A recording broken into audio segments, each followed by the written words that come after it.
Hello everyone. The topic of discussion for today's lecture is 8086 addressing modes. तो addressing modes क्या होते हैं, पहले तो हम इस बारे में डिस्कस कर लेते हैं. What are the addressing modes? तो 8085 जब हम पढ़ रहे थे 8085 माइक्रो प्रोसेसर के बारे में, तो वहाँ पर भी हमने 8085 के एड्रेसिंग मोड्स के बारे में पढ़ा था. तो इस टॉपिक को पढ़ने के लिए पहले आपको एक बार रिकॉल करना होगा कि what is the addressing mode, and you may also recall the addressing modes of 8085 so that you can easily understand the addressing modes of 8086 microprocessor.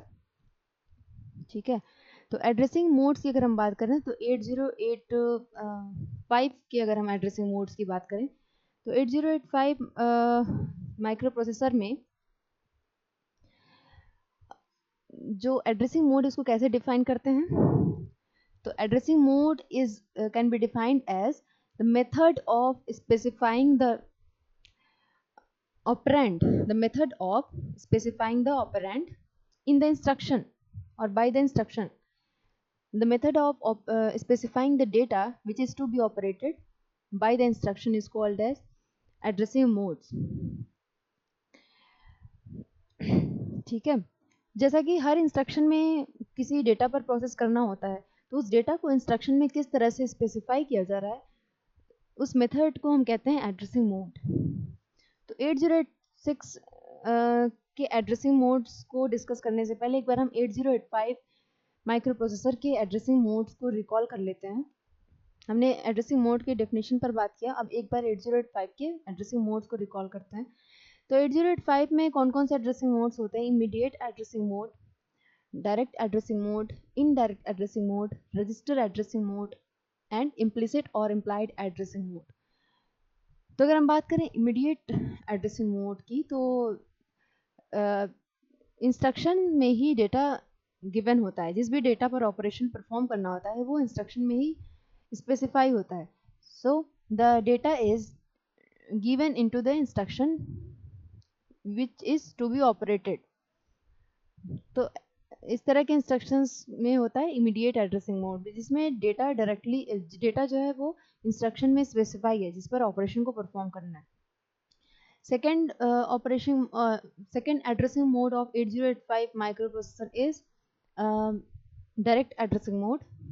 So the address of the data is mentioned or specified in the instruction in direct addressing mode. Third जो है वो indirect addressing mode. तो indirect addressing mode में जो the address of the data is present as the content of another register pair. जो data जिस पर operation को परफॉर्म करना है उसका एड्रेस किसी रजिस्टर पेयर में है और वो रजिस्टर पेयर इंस्ट्रक्शन में स्पेसिफाई किया जाता है इनडायरेक्ट एड्रेसिंग मोड में. Fourth type of addressing mode in 8085 microprocessor is register addressing mode.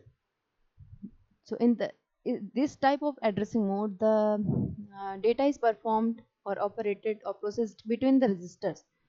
ठीक है, फिर जो लास्ट है fifth, that is called as implied और implicit addressing mode. No data is present in the instruction but some kind of operation is to be performed. Instruction में कोई data specify नहीं किया जाता है, बट ये अंडरस्टूड होता है उस इंस्ट्रक्शन से कि उसमें कौन सी डेटा पर ऑपरेशन को परफॉर्म करना है. तो ये हमने अभी तक किसके बारे में डिस्कशन किया? 8085 के एड्रेसिंग मोड्स के बारे में. तो अब 8086 माइक्रो प्रोसेसर के एड्रेसिंग मोड्स के बारे में हम लोग पढ़ने जा रहे हैं. तो पहले हम इसका क्लासिफिकेशन देखते हैं. डेफिनेशन तो सेम ही है. The methods to specify the data which is to be operated in the instruction that is called as operating modes, sorry that is called as addressing modes. तो एड्रेसिंग मोड्स को अगर classify करें 8086 में, तो register addressing mode, immediate addressing mode, फिर third जो है memory addressing mode जिसमें कि direct, register indirect, based indexed, register relative based indexed addressing mode. फिर इसके बाद string addressing mode, implied addressing mode, then IO related addressing mode, direct port addressing and indirect port addressing. तो ये 8086 microprocessor के addressing modes का classification है। तो first देखते हैं कि what is register addressing mode.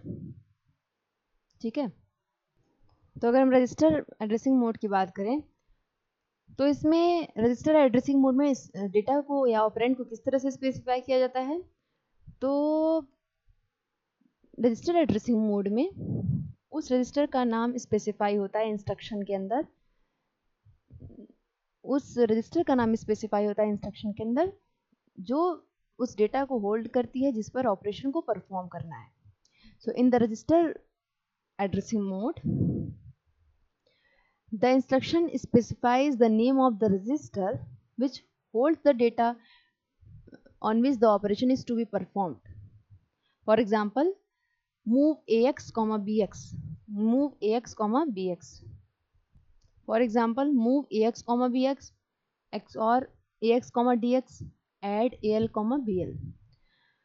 तो अगर हम पहले वाले इंस्ट्रक्शन की बात करें मूव AX, BX, तो इसमें जो रजिस्टर BX का जो कंटेंट है जो कि एक 16 बिट रजिस्टर है, the content of register BX is moved to another 16 bit register AX। ठीक है, इसी तरह से XOR AX, DX, XOR operation perform करने के लिए, और ऐड AL, BL।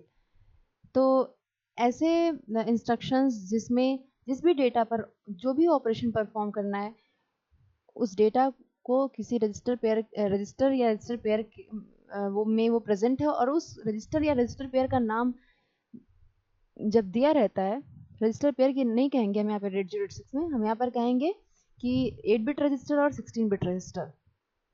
तो जो भी 8 बिट का रजिस्टर या 16 बिट का रजिस्टर है, जो भी रजिस्टर है जिस भी वो डेटा को होल्ड कर रहा है, तो उस रजिस्टर का नाम इस इंस्ट्रक्शन में जब प्रेजेंट रहता है, स्पेसिफाई होता है, तो इस तरह के एड्रेसिंग मोड को हम बोलते हैं रजिस्टर एड्रेसिंग मोड। ठीक है, क्योंकि इंस्ट्रक्शन में हम जानते हैं इंस्ट्रक्शन में वो जो इंस्ट्रक्शन होगा जिसमें रजिस्टर एड्रेसिंग मोड होगा उसमें वो ऑपकोड और उस रजिस्टर का नाम मेंशन होगा जिसमें जिस डेटा पर ऑपरेशन परफॉर्म करना है वो जिस रजिस्टर में प्रेजेंट है। ठीक है, तो these are the examples of register addressing mode. Okay,